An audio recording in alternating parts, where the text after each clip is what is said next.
আজিৰ পৰা এখন বেলেগ পৃথিৱীও দেখিব ট্ৰেজাৰীত যেতিয়া দৰমহা ল'ব যাব এনপিএছৰ নম্বৰটো বিচাৰোতে ট্ৰেজাৰীৰ এজনে 500 টকা খুজিব ইমানলৈকে মোৰ কন্ট্ৰোল আছে আজিলৈকে মই যিখিনি কৰিলো এখিনি মোৰ নিয়ন্ত্ৰণত হ'ল অহা কালিৰ পৰা বিলখন বনাওতে ট্ৰেজাৰীত যাওঁতে তাতো সগুন কিছুমান বহি আছে আৰু মোক মানুহে কয়ও যে মামা আপুনি ইমান ধুনীয়াকৈ মাতি মিলি চাকৰি দিলে এতিয়া দেখোন পইচা খোজে এইটোৱে হ'ল অসমৰ দুৰ্ভাগ্য মই অনুৰোধ কৰিম যে আপোনালোকে ট্ৰেজাৰীত হওক অফিচত হওক টকা নিদিব আৰু অধিকাৰৰ কাৰণে আপোনালোকে যুঁজিব যে আমি টকা নিদিয়াকৈ চাকৰি পাইছো ইয়াতো আমি টকা নিদিম আৰু আপোনালোকক মই ডিসি সকলক কৈ ৰাখিম সিনিয়ৰ অফিচাৰ সকল আপোনালোকে ক'ব যে টকা খুজিছে আৰু যদি এনেকুৱা পৰিবেশৰ সন্মুখীন হয় ফেসবুকত হওক ইনষ্টাগ্ৰামত হওক মোক জনাই দিয়াৰ কাৰণে চেষ্টা কৰিব যিমানখিনি পাৰো মই সহায় কৰিব চেষ্টা কৰিম কিন্তু সহজে আপোনালোকে পইচাটো নিদিব আৰু তেতিয়া তেওঁলোকো লাহে লাহে পৰিৱৰ্তন হ'ব কিন্তু আমাৰ মানুহবিলাকে গৈ দিয়ে এজনে বুদ্ধি দিয়ে যুজি কি হ'ব দি দে 500 কিন্তু 500 ইনটু 5000 কিমান হ'ব সেইটো বহুত হৈ যায় সেইকাৰণে আপোনালোকে নিদিয়াকৈ থাকিব শেষত শক্তি বিভাগত বেসিক্যালি এপিডিসিএলত আমি 1329 গৰাকী প্ৰাৰ্থীক নিযুক্তি দিম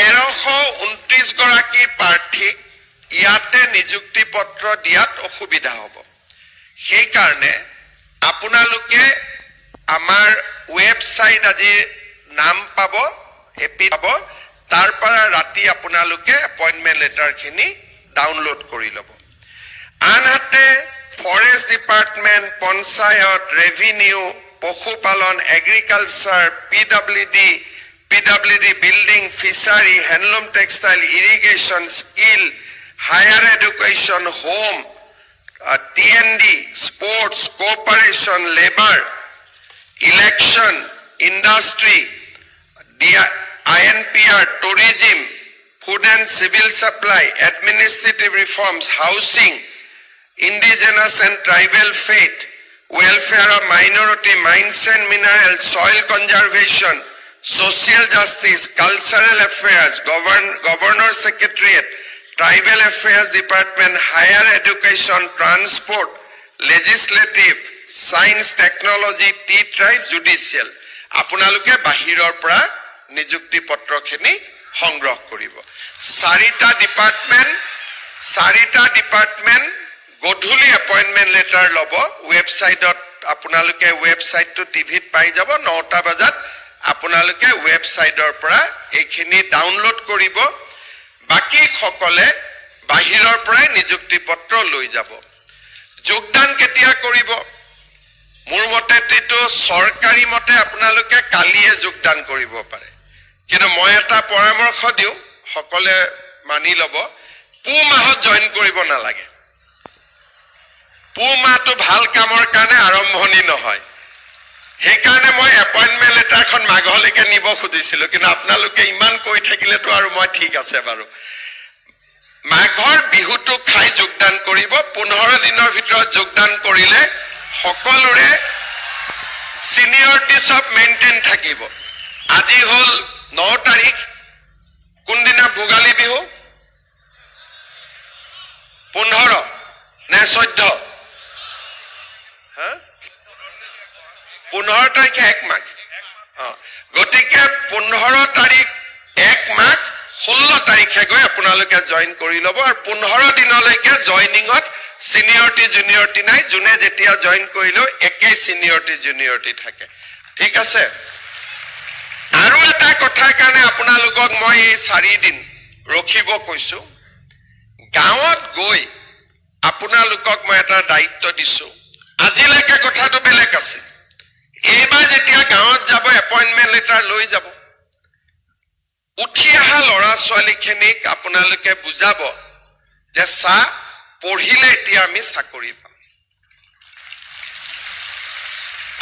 আপোনালোকৰ মাজত মই সোধা নাই, বহুতৰ হয়তো আজিৰ পৰা 5 বছৰ আগলৈকে চাকৰি, চৰকাৰী চাকৰি পাম কোনেও ভাবাই নাছিলে। অসমৰ বাহিৰত কিবা কৰিছিল, প্ৰাইভেট কোম্পানীত কৰি আছিলে, কোনে কোনে প্ৰাইভেটত কাম কৰি আছিলে।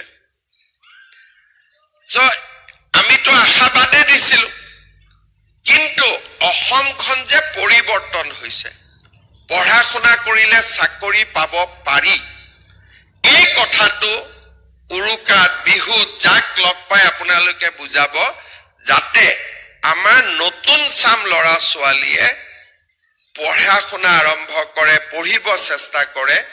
আৰু আমাৰ অসমখন বহুত আগবাঢ়ি গৈ আছে। এতিয়া ইণ্ডাষ্ট্ৰী আহিব অসমত, নতুন নতুন কাৰ্যালয়, নতুন নতুন ইণ্ডাষ্ট্ৰী। আমি অসমখনক এটা সুন্দৰ পৰ্যায়লৈ লৈ যাবলৈ চেষ্টা কৰি আছো, যাতে আমাৰ অসমৰ যুৱক যুৱতীসকলে অসমতে থাকি আমি কামো কৰিব পাৰো, অসমৰ উন্নতিত আমি বৰঙণিও যোগাব পাৰো।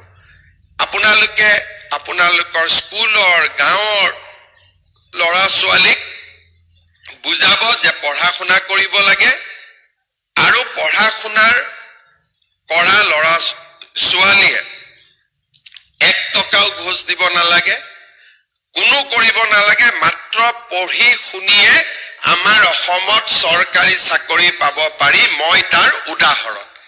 এই কথাখিনি এই 4 দিন আপোনালোকে গাঁৱত কব।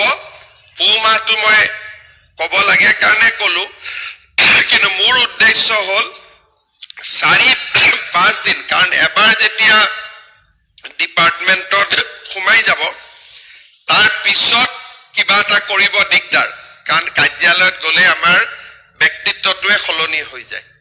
আজি যেনেকে আমি ফূৰ্তি ফাৰ্তা কৰি আছো, 16 তাৰিখে মোক দেখা পালে আপোনালোকে এনেকে কথা পাতিব নোৱাৰিব, ব্যক্তিত্বটো সলনি হৈ যায়। চৰকাৰৰ দায়িত্ব আহি পায়, যেনেকে পুলিচত ইউনিফৰ্ম পিন্ধা মানুহজন বেলেগ, ইউনিফৰ্ম নিপিন্ধা মানুহজন বেলেগ। কিন্তু এইকেইটা দিন আপোনালোকৰ হাতত আছে, আৰু আমি আমাৰ ল'ৰা ছোৱালীক বুজাম যে পঢ়িব লাগে, পঢ়ি শুনিলে আমাৰ অসমত চৰকাৰী চাকৰি পাব পাৰে। দুটা সৰু সৰু উদাহৰণ।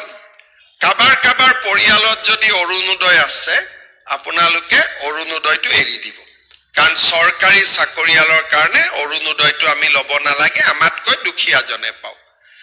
দ্বিতীয়তে, প্ৰথম দৰমহাটো পোৱাৰ পিছত খুব মনেদি চিন্তা কৰি দেউতা মাৰ কাৰণে 2টা উপহাৰ কিনিব লাগিব।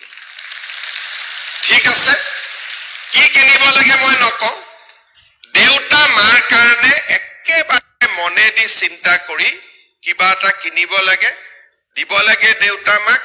কাৰণ দেউতা মাৰ আশীৰ্বাদ নহলে 9 লাখ মানুহৰ ভিতৰত আমি ইয়াত বহি থাকিব নোৱাৰো। কিমান মানুহ আছিলে? 9 লাখ। 9 লাখ মানুহক মাজত আজি আমি ইয়াত 4,000 মানুহ আছো। 9 লাখ মানুহৰ মাজত 4,000। কোনোবাই 156 পাইছে, পোৱা নাই, 157 পাইছে, চাকৰি পাইছে। 56 আৰু 57ৰ মাজত মেৰিটত কোনো পাৰ্থক্য নাথাকে, এইটো খালি ভাগ্য। কোনোবা এটা প্ৰশ্ন তেওঁ পাৰি নোৱাৰিলে, আপোনালোকে এটা প্ৰশ্ন পাৰিলে, এইটো খালি কপাল। কপালৰ বাদে একো নহয়। 156, 157 কপালখন কোনে লিখে? নেদেখাজনে লিখে। দেউতা মাৰ আশীৰ্বাদত কপালখন লিখা যায়।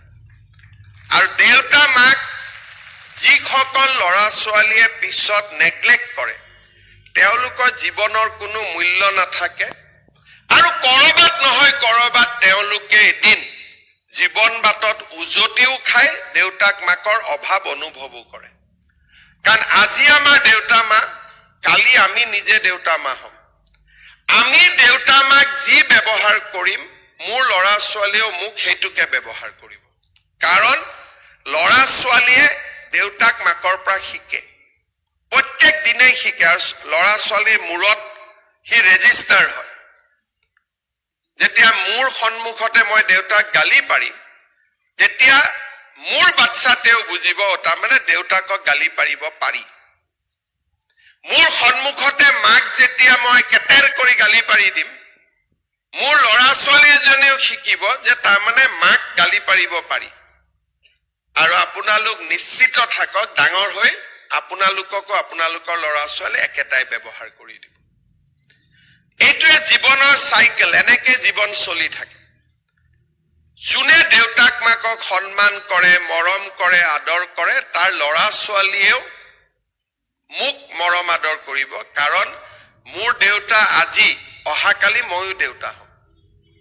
আমাৰ ভাৰতৰ সনাতন সভ্যতা এনেকেই চলি আছে। আমি আমাৰ ককাৰ পৰা শিকিছিলো, ককাই দেউতাৰ পৰা, দেউতাৰ পৰা মই, মোৰ পৰা ল'ৰা ছোৱালীয়ে। কিতাপত লিখা নাথাকে, চিভিলাইজেশ্যন কিতাপত লিখা নাথাকে। সভ্যতা এটা প্ৰজন্মৰ পৰা আন এটা প্ৰজন্মলৈ ট্ৰান্সফাৰ হয়। আমাৰ ঘৰৰ ৰীতি নীতি, সকলো ঘৰৰে নিজৰ নিজৰ ৰীতি নীতি আছে, ৰীতি নীতি কতো লিখা নাথাকে, সি প্ৰজন্মৰ পৰা প্ৰজন্মলৈ বদলি হয়। সেইবাবে দেউতা মাৰ প্ৰতি অসীম শ্ৰদ্ধা আমাৰ জীৱনৰ আটাইতকৈ